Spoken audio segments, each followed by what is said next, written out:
Hi, this is Dr. Stack again, Cora Stack. One of the best judgments in recent times was, I have particular fondness for this judge because, I've done a bit of research on him as Michael O'Higgins, Judge Michael O'Higgins, and, I've done my bit of background research, but generally speaking, he's hugely respected in the courts, hugely respected by, I would say, the best of barristers. I've had a bit of a chat with a few of them. And very highly respected. But one of the things that he has come out with, and I think it was one of the best decisions recently, was there was a case against a solicitor, and the one thing he didn't allow past him was conflict of interest. And I actually think that's at the heart of a lot of the democratic decline that we're seeing worldwide, and it's the fact that there's so many problems that arise because of conflict of interest. And I'm looking at AI now, and we're talking about, for example, the Protective Disclosures Amendment Act. There's a lot of problems with design, but who's doing the design? Who's doing the design? And all these algorithms are designed. They're almost, I won't say they're designed, with conflict of interest, but they're designed by powerful. They can be designed by powerful elites in which there will be inherent conflict of interest, and that's going to be amplified by AI, if anything. So I work with AI, and I'm continuously having to wipe out due deference and having to judge. Every sentence is judged, and it's very helpful for structuring documents and things like that. But if you were to take it, if you were just to use it without human judgment, you would get a very poor document. And it's very labour intensive for me intellectually dealing with it, but it is very beneficial as a tool. But I can see that conflict of interest could be embedded in the design of a lot of AI algorithms and then amplified because people are not will say, look at every line, is it correct, is it not? It's like editing. So when I'm dealing with AI, I feel like I'm an editor of AI. I'm continuously having to correct it.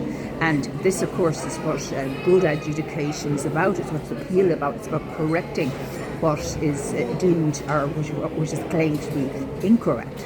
And so I think this is one of the reasons I've been advocating for a problem-solving layer in to not replace adjudication, but to enhance justice, a new vision for justice, because at least with problem solving, there's less, the adjudication element can be reduced to the side kind of as a tool rather than replace decision making. So this is forward-looking in terms of the AI revolution, but also I think a problem-solving approach to healing justice is something that's particularly needed where disputes have a lot of emotion. For example, many disputes have at the foundation are the result of broken relationships, whether it's family, civil, employment. So broken relationships usually involve a sense of injustice, and it seems to me that a binary win-or-lose system isn't able. It doesn't have the capacity.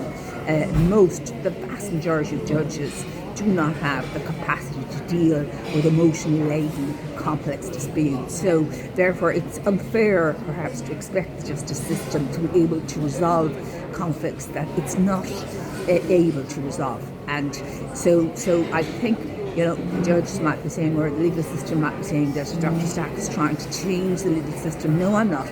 I'm saying that we need perhaps to consider having a new layer of dispute resolution in our justice system, which I'm calling trauma-informed, problem-centred arbitration before court as a first mandatory layer of dispute resolution before court. Now this is certainly not going to get rid of courts, because courts are already overburdened with lay litigants, and they're not suited. Lay litigants are not suited to the court system, and judges are not suited to lay litigants. So it's a mismatch. The disputes aren't suited to the adjudication process in the first instance. It may be down the line when the dispute resolution problems solving. Now, obviously, for constitutional matters, that's a matter really for courts dealing with. There are certain things that have directly to go to courts. For example, the constitutional challenge I have is, I can't see that could be resolved by problem solving. No, I think this has to be, I mean, anything is possible, but I definitely think that what's happened here is that if you were to have asked AI what were the predicted outcome of a challenge, AI would have said no chance would a Court of Appeal or a Supreme Court have handled the nomination, have examined that. And people would say, they go into AI and they believe it 100%. And even, people I know would have walked away from cases had they believed AI. So we have to be very careful with AI. It's for me, it's very beneficial, but it's a full-time job getting it to do, to align, to take the conflict of interest out of it and to take the due deference out of it. So I have to really commend Judge O'Higgins for highlighting how conflicts of interest are really critical in terms of interfering with partiality in a major way, and it's everywhere. And so we might call it closing of the ranks. There's different ways of referring to conflict of interest, but this is my next kind of paper, if you like. I'm going to look at conflict of interest and see, it really is, you could say it's the root of corruption, inverted commas. The root of corruption is conflict of interest. And so, in fairness to Judge Higgins, that's the one thing he wasn't, he just said no. He let everything else pass but conflict of interest. Now, I believe there was no cost, there was something about cost, but certainly that was very insightful by O'Higgins, because I hadn't actually ever read a judgment where conflict of interest identified as the one thing that was not going to get across. Okay.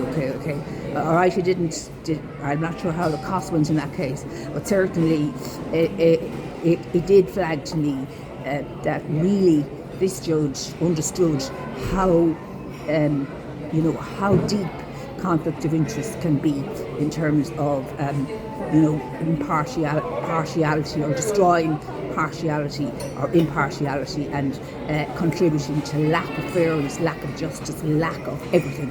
So that's really where I'm going in my thinking now. My next project is going to be looking at how conflict of interest concerns or issues are leading to the erosion or the decay of democracy. So that's critical, and it is very encouraging that the High Court, the Court of Appeals, and the Supreme Court are, they are standing up against conflict of interest.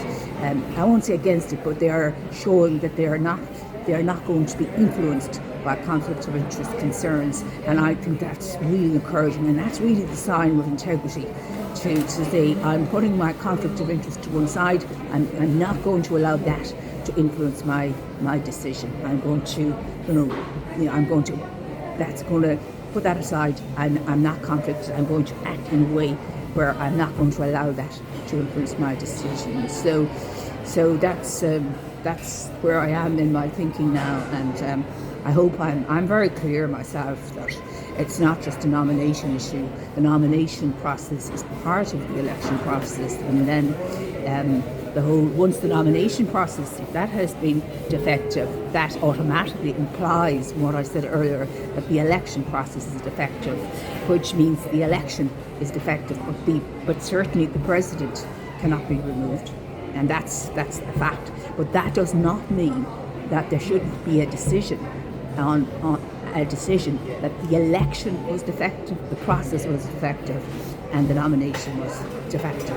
And I can't see how any of those can, with the evidence that we have, that any of those can be contradicted if adjudicated upon. I think it's crystal clear that once the nomination has been deemed defective, which I believe it is, I think it's crystal clear, and then the election process is then guaranteed by implication defective, then the election is defective.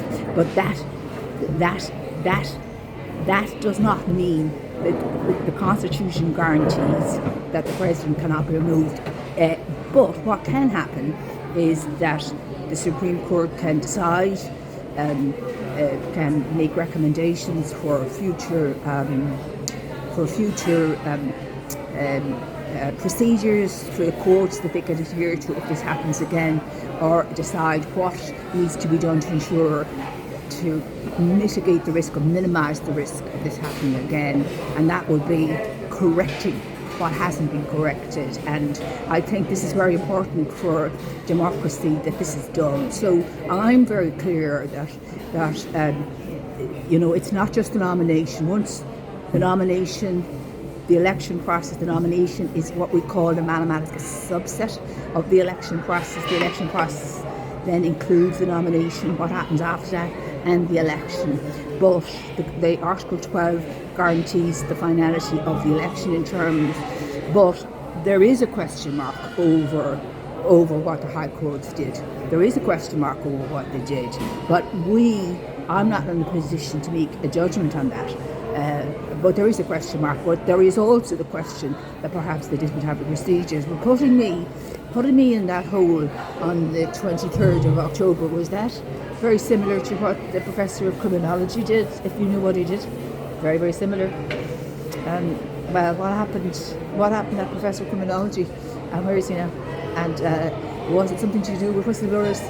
I think it was, yeah. Was he responsible for what happened to whistleblowers in a certain institution, allegedly? And because he's so high up, never took the hit.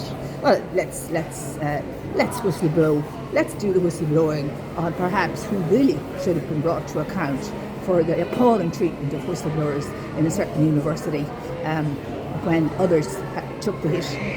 But because you have the power, because you have the law behind you, you are protected.